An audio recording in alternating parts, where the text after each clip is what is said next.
नमस्कार दोस्तों, OCN network में आपका स्वागत है। और मेरे साथ काफ़ी समय बाद जुड़ रहे हैं, उनको खोजा है, रमनीक सिंह मान, जो मेरे मित्र भी हैं और बहुत स्नेह भी रखते हैं। रमनीक सिंह जी, बहुत स्वागत है आपका। नमस्कार। सत श्री अकाल, नमस्ते, जय हिंद, बहुत बहुत धन्यवाद। Thank you very much. और साहब, वाकई बहुत लंबा अरसा गुजर गया आपके साथ बैठ के गपशप किए। जी, रमनीक सिंह जी, पंजाब में इस समय जो लोकसभा का चुनाव होने जा रहा है या प्रक्रिया चल रही है, चुनाव प्रचार चल रहा है, सारे कैंडिडेट भी अब तो सामने आ गए हैं, अलायंसेस भी कहीं मुझे दिखाई नहीं दे रहे। भारतीय जनता पार्टी, अकाली दल का अलायंस टूट चुका है, दोनों अलग-अलग लड़ रही हैं। कांग्रेस और आम आदमी पार्टी दिल्ली में साथ मिलकर के लड़ रही हैं, एक 4 सीटों पर, एक 3 सीटों पर। पंजाब में वो भी साथ नहीं मिलकर के लड़ रहे हैं। तो सिचुएशन क्या देख रहे हैं, सिनेरियो क्या देख रहे हैं पंजाब की ओवरऑल? देखिए, मैं आपको एक बड़ी पिक्चर ब्रॉड सी मैं आपको बता देता हूँ। जो गरीब तबका है पंजाब के अंदर, जो लैंडलेस फार्मर है, जो फार्म लेबर है, या जो गरीब तबका है, जो पिछली पिछली जातियां हैं, जो जो शेड्यूल कास्ट हैं, उनका साइलेंट वोट जो है, साइलेंट वोट, और कोई हल्ला गुल्ला नहीं है, कोई आवाज नहीं है, एकदम अंडर करंट जो है, वो इस बार आपको इलेक्शन के रिजल्ट्स में नजर आएगी। और जो अपर कास्ट कह लीजिए, जट सिख वोट है, रौला हल्ला बहुत है, पर डिवाइडेड है इस बार कांग्रेस और आम आदमी पार्टी के बीच में। और कई ऐसी सीटें हैं जहां मैं कह रहा हूं कि इसको अगर आप, क्योंकि हमारे पास समय नहीं है तो सीट वाइज नहीं चलेंगे हम, पर जी, कई ऐसी सीटें हैं जिसके अंदर पलड़ा जो है वो आम आदमी पार्टी का भारी है, कुछ सीटें जिसमें कांग्रेस पार्टी का पलड़ा भारी है, एक आध दो सीटें आप कह लीजिए जिनके अंदर श्रोमणी अकाली दल का पलड़ा भारी है। पर आज भी ऐसी 3-4 सीटें हैं जहां पे भारतीय जनता पार्टी का पलड़ा पंजाब में भारी नजर आ रहा है, डिस्पाइट जो भी आप रिपोर्टें सोशल मीडिया पे देख रहे हैं, वीडियो देख रहे हैं, तमाम उन चीजों के अलावा, बावजूद उनके मैं कहता हूं कि अगर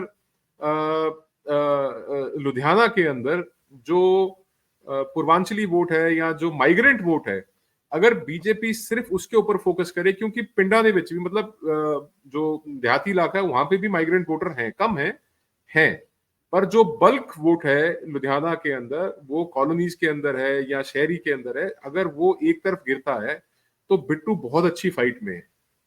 तो ये एक सीट है। दूसरी पटियाला की सीट है। तीसरी सीट सुशील रिंकू की है, जहां पे चन्नी के साथ सीधा मुकाबला है इनका। और ये जो कुछ सीटें हैं जहां पे 3-4 सीटें हैं जहां पे आप ये मान के चलिए कि फाइट में। अच्छा, दूसरा एक बार बार चला आता था गुरदासपुर को लेके कि यहाँ पे लोकल कैंडिडेट नहीं आता यहाँ पे, क्योंकि वहां से सनी देओल कैंडिडेट थे, पिछली बार जीते थे, सिटिंग एमपी है, तो वहां से भी इस बार दिनेश बब्बू को टिकट दिया है, तो Babbu will give a fight. But अभी आप ये मान के चलिए कि सुखी रंधावा जो है कि वो फाइट में नहीं है। तो पंजाब के अंदर आप मतलब एक डिवाइडेड सा आपको नजर आएगा। और जो अंडर करंट है, जो साइलेंट वोटर है, स्पेशली उन लाभार्थियों का जिनको 6-6 हजार रुपए साल के मिले, एक परिवार में अगर 4 जीव हैं तो उनके परिवार में 6 चौका 24 हजार रुपया साल का आया, 2 हजार रुपये महीना गालबन बैठता है, राशन फ्री मिलता है, सेंटर की स्कीमें हैं, चाहे वो घर की बात हो, चाहे वो राशन की बात हो, चाहे वो किसान सम्मान निधि की बात हो, और चाहे वो अभी देखिए कंफ्यूजन क्रिएट करने की कोशिश की जा रही है पंजाब में कि जो आयुष्मान कार्ड बने हुए हैं वो मोहल्ला क्लिनिक के रास्ते से आपको फ्री ट्रीटमेंट केंद्र सरकार दे रही है, केंद्र सरकार पैसा दे रही है। और जिस दिन जो मेजोरिटी जो हमारे किसान भाई हैं वो समझ जाएंगे कि जो एमएसपी की परचेज है वो 1 से लेके 100 तक सारी की सारी परचेज जो है वो केंद्र सरकार के पैसे से की जाती है, और मंडियों के रास्ते से सिर्फ पंजाब की जो सरकार है, पंजाब मंडी बोर्ड है या आड़ती है, उनको कमीशन मिलता है। तो वो एक जागरूकता जो है जब तक सही तरीके से नहीं आएगी तब तक परिवर्तन है। देखिए इस बार जमीन पे पिछली जब 4 दिन 5 दिन पहले हमने डिस्कस किया था, उसके बाद जो विश्लेषण है उसमें फर्क है। दूसरा चंडीगढ़ की बात, चंडीगढ़ के अंदर कांग्रेस ने, अंग्रेजी में कहते हैं they have shot themselves in the foot, उन्होंने अपने पैर पे खुद गोली मार ली, या आप हम देसी में बोलेंगे तो कुल्हाड़ी मार ली, कि एक कांग्रेस पार्टी खुद पिछले 10 साल से इस बात का हल्ला और बवाल काट रही थी, इन्होंने चीखम चिल्ली मचा रखी थी कि हमारे को बाहर का कैंडिडेट नहीं चाहिए, हमारे को लोकल कैंडिडेट चाहिए। ये इनके टारगेट के ऊपर जो है वो किरण खेर थी कि किरण खेर जो है वो बाहर की हैं और हमारे को लोकल कैंडिडेट चाहिए। और लोकल कैंडिडेट से मुराद थी वो कैंपेन जो चल रहा था वो बंसल साहब के, पवन बंसल जी के फेवर में चल रहा था कि वो उनको लेके आएंगे। अब पवन बंसल की टिकट काट के वहां से मनीष तिवारी को दे दी, और मनीष तिवारी पहले बीजेपी में आना चाहते थे, बीजेपी में नहीं उनको रास्ता मिला और लोकल यहां से संजय टंडन को टिकट मिल गई। तो उनका जो पूरा 10 साल का कैंपेन था कि भारी कैंडिडेट नहीं चाहिए, भारी कैंडिडेट नहीं चाहिए, वो खुद भारी लाके बिठा दिया। तो अब हालत सूरत हाल ये है कि चाहे रोड शो हो, चाहे रैली हो, चाहे पब्लिक मीटिंग हो, तो वो जो मतलब जो संख्या बल है लोगों को दिखाने के लिए कांग्रेस का, उसमें लोकल जो कांग्रेसी नेता है वो उतना मेहनत नहीं कर रहे, बल्कि उनको बाहर से जो है वो अपने कार्यकर्ता जो वर्कर्स हैं उनको बुलाना पड़ रहा है। तो इस तरीके से यहाँ पे सिचुएशन फंसी हुई है। और अपर एज में आज भी जिस दिन टिकट मिली थी संजय टंडन जी को, उस दिन मैंने ट्वीट किया था, मेरे अच्छे मित्र हैं, मैं जानता हूं उनको बढ़िया से, कि उनका आज भी अपर हैंड है, उनका पहले दिन से अपर हैंड था। और ये इलेक्शन जैसे जैसे आगे बढ़ रहा है, ब्रॉडली अगर हम बता दें तो एक बार को महसूस हो रहा था कि बहुत नीचे चलेगी बीजेपी, चाहे वो हरियाणा की बात हो, पंजाब की या चंडीगढ़ की। पर अभी पिछले 3-4 दिनों में इलेक्शन के अंदर एक गर्माहट आई है, एक रिवर्सल आया है, और वो रिवर्सल जो है वो बिल्कुल देखने को मिल रहा है, वाजे नजर आ रहा है।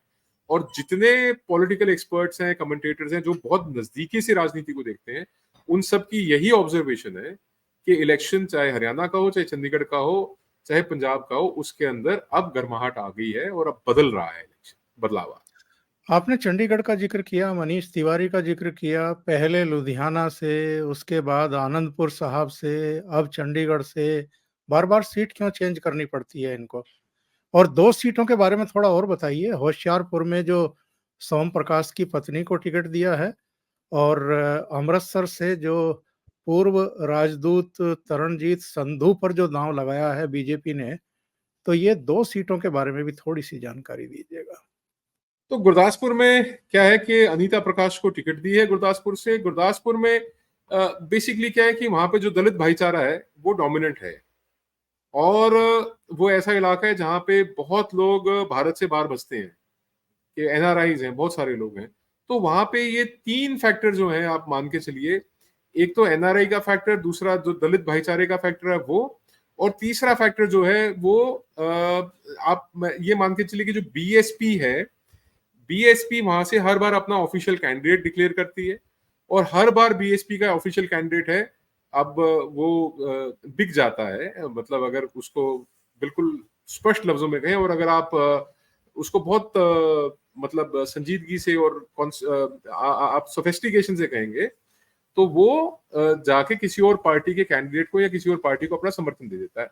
तो इस केस में बीएसपी के कैंडिडेट ने होशियारपुर से आम आदमी पार्टी को ज्वाइन किया है, और राजकुमार चब्बेवाल हैं उनको समर्थन दिया अपना। और मैं नहीं समझता कि इस वक्त आज भी, मतलब देखिए फाइट तो है, पर अनीता प्रकाश उस फाइट में कहीं पे हैं, ये राजकुमार चब्बेवाल की तरफ झुकती। It's a very difficult seat to call actually. मैं आपको पहले भी मैं 2-3 बार इस सीट को लेकर डिस्कस कर चुका हूँ। ये सीट कॉल करनी बहुत बहुत डिफिकल्ट है, क्योंकि ये अगर जो जो हमारा आंकलन है, जो गरीब तबका है, दलित भाईचारा है, अगर वो मोदी जी के जितने भी पीछे प्रोग्राम्स चले हैं, या नागरिकों को केंद्र बिंदु रख के जो उनकी पॉलिसीज आई हैं, उनकी तरफ अगर वोट होता है, और अगर वोट नहीं बिकते लास्ट में, तो BJP is in the fight. अब दूसरा आ गया अमृतसर का। अमृतसर से अभी सिटिंग है गुरजीत औजला, और यहाँ से कुलदीप धालीवाल आम आदमी पार्टी से खड़े हैं, अनिल जोशी जो पहले बीजेपी में होते थे कांग्रेस से खड़े हैं, और तरनजीत सिंह संधू जो है वो बीजेपी से खड़े हैं। तो ये जब तरनजीत संधू आए थे, क्योंकि टिकट लेट आया कंपेयर टू दूसरी पार्टियों के बनस्पत, तो इनका इलेक्शन कैंपेन स्लो था, उठ नहीं रहा था। पर अब जैसे जैसे वक्त गुजरा है, तो ये आप मान के चलिए कि अमृतसर का इलेक्शन उठ रहा है, और जो लॉस्ट ग्राउंड था, या जो खोया हुआ था वो कैंपेन, वो काफी कवर कर चुके हैं तरनजीत संधू। और मैं समझता हूं कि कम पोलिंग डे, जिस दिन वोट पड़ेंगे उस दिन तक he will be in a very good position to give a fight. और एक दिलचस्प चीज होनी है कि अभी मोदी जी के जो दौरे हैं हरियाणा के और पंजाब के, हरियाणा में तो कल या परसों मेरा ख्याल है 18 तारीख को मोदी जी ने अंबाला में आना है, और उसके बाद अमित शाह जी के भी दौरे हैं और हो सकता है योगी आदित्यनाथ भी आए। तो अगर मोदी जी के दौरे होते, देखो इसका कारण क्या है, मैं आपको एक अंडर करंट की जो बात है वो बताता हूँ। जी हाँ, जी हाँ। ये बात मैं कर रहा हूँ फतेहगढ़ साहब की। तो फतेहगढ़ साहब में जिस वक्त राम मंदिर का इनॉग्रेशन हुआ, तो उसके बाद मेरा फतेहगढ़ साहब जाना हुआ, और मुझे खुद इस बात को देख के मतलब एक सुखद आश्चर्य हुआ कि उतने ज्यादा जो प्रभु श्री राम के झंडे हैं वो देखने को मेरे को कभी नहीं मिले। मेरे को इस बात का पता नहीं था कि फतेहगढ़ साहब जैसी जगह में इतने लोग हैं जो मतलब राम मंदिर के उद्घाटन से, राम मंदिर के बनने से, वहां पे प्राण प्रतिष्ठा से इतने प्रभावित हैं और इतने खुश हैं, और इतना जिसे कहते हैं कि उसको एक उत्सव और उत्साह के रूप में मना रहे हैं। तो वो झंडे उस वक्त भरे पड़े थे। तो उसी दिन मैंने एक चीज समझी और महसूस करी, इस बात का आभास हुआ। मैं उसके बाद जलंधर भी गया हूं, मैंने वहां पे भी चीज नोटिस करी कि जो एक अंडर करंट है ना, वो आपने हो सकता है कि जनवरी फरवरी में विटनेस कर ली हो, पर वो ट्रांसलेट अगर मई जून में जाके होती है, और खास तौर पे जो पिछड़ा वर्ग है, दलित भाईचारा है या जो गरीब तबका है, अगर उसका वोट ट्रांसफर होता है तो चौंकाने वाले रिजल्ट्स पंजाब से भी मिल सकते हैं। अच्छा रमनीक जी, एक बात ये बताइए कि जो विधानसभा चुनाव से पहले आम आदमी पार्टी की लीडरशिप ने ये नशा तस्करी का मुद्दा उठाया था, इसके अलावा कानून और व्यवस्था दुरुस्त करने की बात कही थी, जो लड़खड़ाती हुई अर्थव्यवस्था है उस पर बात की थी, जो पंथिक मामले हर चुनाव में मुद्दा बनते ही हैं, उनके सॉल्यूशन की बात भी कही थी। किसानों के जो मुद्दे हैं, एमएसपी का जो मुद्दा है, उसकी भी बात कही थी। और ये भी हम जानते हैं कि पंजाब किस तरीके से कर्ज के जंजाल में फंसा हुआ है। तो ये सारे मुद्दे तो आज भी जस के तस खड़े हुए हैं। तो ये कहीं न कहीं इनके खिलाफ एक माहौल बना रहे हैं क्या आम आदमी पार्टी के? और भगवंत मान के देखिए मैं ऊपर ही छोड़ दिया सारा चुनाव एक तरीके से तो। अ, अरविंद केजरीवाल उस तरीके से पूरी जान भी नहीं लगा रहे हैं, जा भी नहीं रहे हैं। देखिए इसमें आपके एक सवाल में कई सवाल आ गए। तो सबसे पहला तो अगर हम आर्थिक स्थिति से ले लें, तो आर्थिक स्थिति में तो और ज्यादा बल्कि पंजाब को इन्होंने धसा दिया है आर्थिक क्राइसिस में। क्या इसको हिंदी में हम बोलेंगे, आर्थिक मतलब इट्स इकोनॉमिकल क्राइसिस जिसके अंदर से पंजाब आज गुजर रहा है। लॉ बिल्कुल एंड ऑर्डर की दलदल में जैसे सिचुएशन जो फँसा है, हुआ है। जी हाँ। हाँ लॉ एंड ऑर्डर की सिचुएशन जो है, इट मैं महसूस कर रहा हूं कि शायद जो काला दौर था, जो उग्रवाद का जमाना था, दौर था, उसके बाद आज पंजाब शायद सबसे बुरे हालात से, लॉ एंड ऑर्डर की स्थिति से, नजर से अगर आप देखें तो उससे गुजर रहा है। सबसे सबसे बुरे आर्थिक हालातों से, सबसे बुरे ये लॉ एंड ऑर्डर की सिचुएशन से पंजाब आज गुजर रहा है।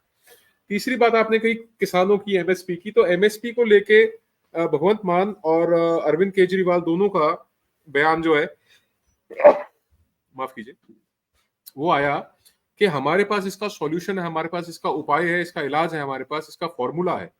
तो वो फॉर्मूला जाने कौन सी जेब की पॉकेट में रखा हुआ है, वो फॉर्मूला निकाल के देते क्यों नहीं पंजाब के लोगों को, उससे राहत मिल जाए। तो वो फॉर्मूला केवल कहने भर मात्र के लिए है, लोगों को बरगलाने के लिए, जैसे लोगों को बेवकूफ बना के, बरगला के, किसानों को किसानी की बात करके, महिलाओं को महिलाओं की बात करके, गरीबों को गरीबी की बात करके, युवाओं को युवाओं की बात करके, हर जो हमारी पॉपुलेशन है, जो हमारे नागरिक हैं, उनके सिटीजन्स की हर एक श्रेणी को, students, youth, women, old age, farmers, businessman, categorise करके सभी श्रेणियों के अंदर उनके हिसाब से इन्होंने मन लुभावने जो है वायदे और मन लुभावनी जो इन्होंने प्रोमिस किए। हकीकत में क्या हुआ, जब बात मुलाजमों की आई तो इन्होंने असिस्टेंट प्रोफेसर के ऊपर लाठियां भांजी। जब इलीगल माइनिंग रोकने की बात आई तो इन्होंने ग्रामीण जो माइनिंग माफिया के खिलाफ प्रोटेस्ट कर रहे थे उनके ऊपर इन्होंने डंडे बरसाए, पुलिस ने डंडे बरसाए, लाठीचार्ज हुआ। और पंजाब हरियाणा हाई कोर्ट ने यहाँ तक की ऑब्जर्वेशन लिया कि जो पठानकोट में रेलवे पुल गिरा है वो अवैध खनन के कारण गिरा है, और बीएसएफ को और आर्मी को एप्लीकेशन मूव करनी पड़ी हाई कोर्ट में कि बॉर्डर के इतने पास जहां से हमारे सप्लाई रूट्स हैं, जहां से हमारे जो सप्लाई लाइंस हैं, उनके पास आप इतने इतने गहरे अगर खड्डे कर देंगे, इतने इतने बड़े आप वहां पे अगर रास्ते पाड़ देंगे, तो हम कभी अगर एडवर्स सिचुएशन हो, कभी जंग की स्थिति हो, तो हम अपनी सप्लाई लाइंस कैसे हम इस्टेब्लिश करेंगे। ये तो सूरत हाल है डिफेंस का या नेशनल सिक्योरिटी का। या अब अगली आ जाती है बात भगवंत सिंह मान के घर के बाहर संगरूर में किसान जथेबंदियां जो है प्रोटेस्ट कर रही थी। किसान जथेबंदियों के प्रोटेस्ट को क्वेल करने के लिए इन्होंने लाठियां बांधी, जिसके अंदर एक किसान की मृत्यु हुई। अब बात आपका जो प्रश्न है वो बिल्कुल दुरुस्त है। बात यह है कि आम नागरिकों तक, आवाम तक, जनता तक, पब्लिक तक ये बात पहुंचाए कौन कि इनकी ये करतूतें, ये कारनामे रहे हैं, और आपके पास ऐसा व्यक्ति कौन है जिसको लोग खड़े होकर सुनते हैं, जिसकी बात लोग अपने कानों तक डालते हैं। तो मैं समझता हूं कि ये जो जिम्मेवारी है या ये जो भार है, ये भी मुझे लगता है कि शायद प्रधानमंत्री जी को अपने कंधों पर उठाना पड़ेगा जब भी वो पंजाब दौरा करें।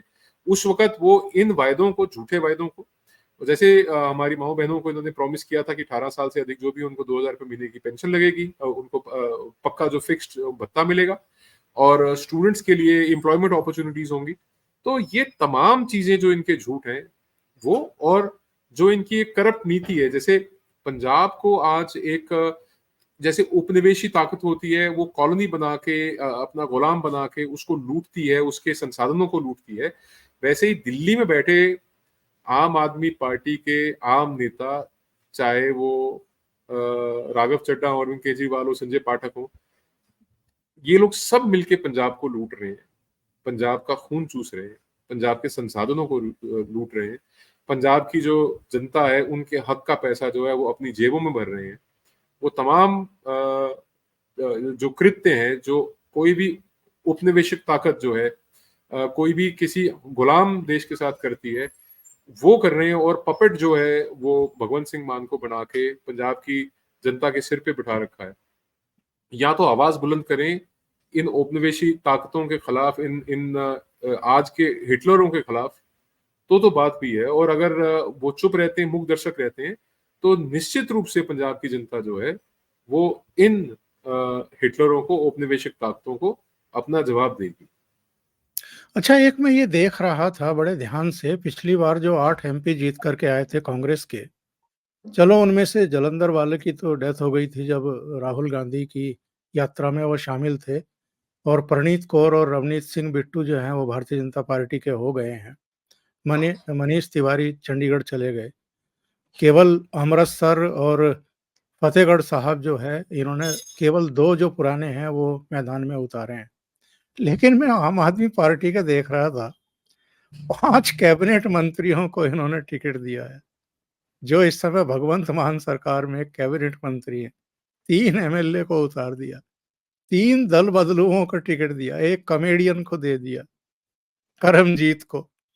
तो दोनों ही पार्टियों में मतलब कुछ संकट तो था प्रत्याशियों को लेकर के, और इसका फायदा क्या कुछ थोड़ा बहुत बीजेपी उठा सकती है, उठाने की स्थिति में है।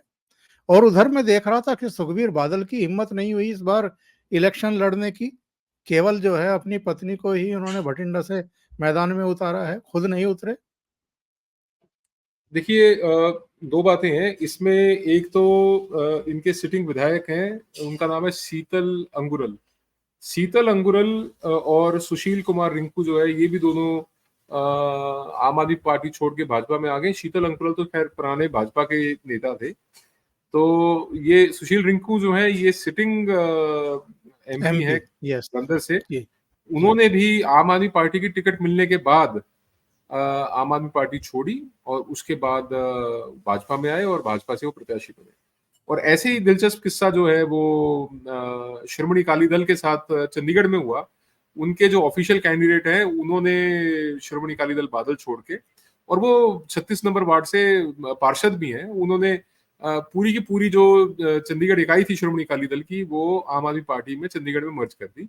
तो ये दल बदलुओं का मौसम जो है, या सेलिब्रिटीज के ऊपर बेट करने का, या नया चेहरा लाने का, या फिर देखिए एक बड़ी क्लियर बात है, उस वक्त जिस वक्त ये आप कह लीजिए कि आढ़तियों का आंदोलन कह लीजिए, किसान आंदोलन हुआ, उस समय समस्या क्या हुई कि एक तरफा जो है वो जीत मिली आम आदमी पार्टी को।